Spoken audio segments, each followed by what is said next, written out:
गल और तीन दोस्त। एक छोटे से गांव में तीन बहुत अच्छे दोस्त रहते थे, माइनस नीलू, पिंकी और राजू। ये तीनों बचपन से ही साथ खेलते थे, साथ पढ़ते थे और साथ ही हर मुश्किल को पार करते थे। नीलू बहुत होशियार था, पिंकी बहादुर थी और राजू बेहद दयालु। उनका गांव पहाड़ों और जंगलों से घिरा हुआ था। चारों ओर हरी भरी घास, खिलते फूल, रंग बिरंगे पक्षी और चमकती नदियां थीं। पर उस गांव के बाहर पहाड़ों के पीछे एक रहस्यमयी जंगल था, जिसे जादुई जंगल कहा जाता था। गांव के लोग हमेशा बच्चों को वहां न जाने की चेतावनी देते थे। कहते थे कि वहां अजीब अजीब जीव रहते हैं और वो जंगल जादू से भरा हुआ है। लेकिन नीलू, पिंकी और राजू को हमेशा उस जंगल के बारे में जानने की चाह रहती थी। रोमांच की शुरुआत। एक गर्मियों की सुबह तीनों ने तय किया कि वे जादुई जंगल की सैर करने जाएंगे। उन्होंने बैग में रोटी, गुड़, पानी की बोतल और टॉर्च रखी। पिंकी ने कहा, अगर हमें कोई खतरा हुआ तो मैं डटकर सामना करूंगी। राजू मुस्कुराया, और अगर हमें कोई भूखा जानवर मिला तो मैं उसे खाना दूंगा। नीलू बोला, और मैं रास्ता खोजूंगा। वे तीनों चलते चलते उस जंगल के किनारे पहुंच गए। जैसे ही वे अंदर दाखिल हुए, उन्हें एक ठंडी और मीठी हवा का एहसास हुआ। चारों तरफ बड़े बड़े पेड़ थे, जो सामान्य पेड़ों जैसे नहीं लग रहे थे।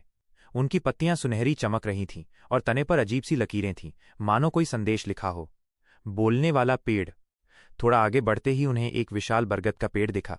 अचानक ही उस पेड़ ने गहरी आवाज में कहा, स्वागत है बच्चों। तुम लोग कौन हो और यहां क्यों आए हो? तीनों डर गए, पर नीलू ने हिम्मत करके जवाब दिया, हम गांव से आए हैं। हम देखना चाहते थे कि ये जादुई जंगल कैसा है। पेड़ मुस्कुराया, ठीक है, लेकिन यहां हर कदम परीक्षा है।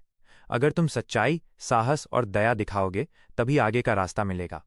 पेड़ ने अपने तनों को हिलाया और वहां से तीन रास्ते खुल गए, एक सुनहरी रोशनी वाला, एक अंधेरे धुंध वाला और एक फूलों से सजा हुआ। पहली परीक्षा माइनस साहस की गुफा। पिंकी ने साहस दिखाते हुए अंधेरे वाले रास्ते को चुना। अंदर जाते ही उन्हें एक गुफा मिली जिसमें चारों तरफ अंधेरा था। अचानक वहां से एक बड़ा काला अजगर निकला और फुफकारने लगा। राजू डर गया, पर पिंकी आगे बढ़ी और बोली, तुम हमें डराना चाहते हो, मगर हम डरे नहीं, हम सिर्फ सच जानने आए हैं। अजगर अचानक शांत हो गया। एक पल बाद वो चमकने लगा और फिर छोटे से सांप में बदल गया। वो बोला, बहादुर बच्ची, तुमने परीक्षा पास कर ली। और तभी गुफा का अंधेरा मिट गया, रास्ता उजला हो गया। दूसरी परीक्षा माइनस दया का तालाब। अब वे एक खूबसूरत तालाब पर पहुंचे। पानी में चांद सा प्रतिबिंब झिलमिला रहा था। तालाब के किनारे एक घायल हिरनी पड़ी थी। उसके पैर में चोट लगी थी और वो दुखी होकर कराह रही थी।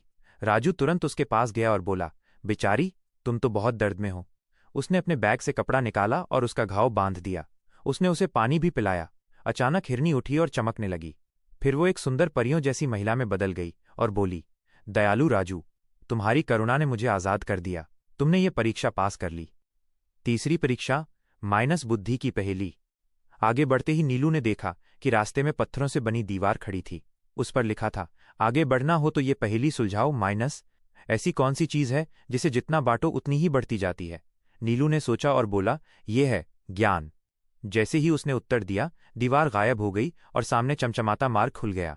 तीनों अब जादुई जंगल के गहरे हिस्से में पहुंच चुके थे। जादुई जीव और अनोखी दुनियाएं। अब वे जगह जगह अद्भुत जीवों से मिले। कहीं नाचते मोर थे जो इंद्रधनुषी पंख फैलाकर गाना गा रहे थे। क्योंकि एक घाटी देखी जहां हर फूल बात करता था। एक गुलाब ने उनसे कहा, सच्चे दिल से अगर चाहोगे तो इस जंगल का खजाना तुम्हें मिलेगा। असली खजाना। तीनों आगे बढ़ते गए और आखिरकार एक चमकते हुए महल तक पहुंचे। वहां जंगल का रक्षक खड़ा था। मुझे प्रेम चाहिए ताकि मैं सबके साथ बांट सकूं। नीलू बोला, मुझे ज्ञान चाहिए ताकि मैं दूसरों को सिखा सकूं। सिंह ने मुस्कुराकर कहा, यही असली खजाने हैं। धन दौलत तो मिट जाती है, मगर साहस, दया और ज्ञान हमेशा तुम्हारे साथ रहेंगे। फिर उसने तीनों के सिर पर हाथ रखा और वे चमकने लगे। उन्हें शक्ति, प्रेम और ज्ञान का आशीर्वाद मिला। वापसी और सीख। तीनों दोस्त गांव लौट आए और सबको अपने रोमांचक सफर की कहानी सुनाई। गांव वाले पहले हैरान हुए, पर जब उन्होंने देखा कि ये बच्चे और भी समझदार और मददगार हो गए हैं तो सब खुश हुए। पिंकी गांव के बच्चों को बहादुरी सिखाने लगी। राजू जानवरों और गरीबों की मदद करने लगा और नीलू सबको नई नई बातें पढ़ाने लगा। गांव वाले अब उस जादुई जंगल से डरते नहीं थे, बल्कि उसका सम्मान करने लगे। जंगल भी खुश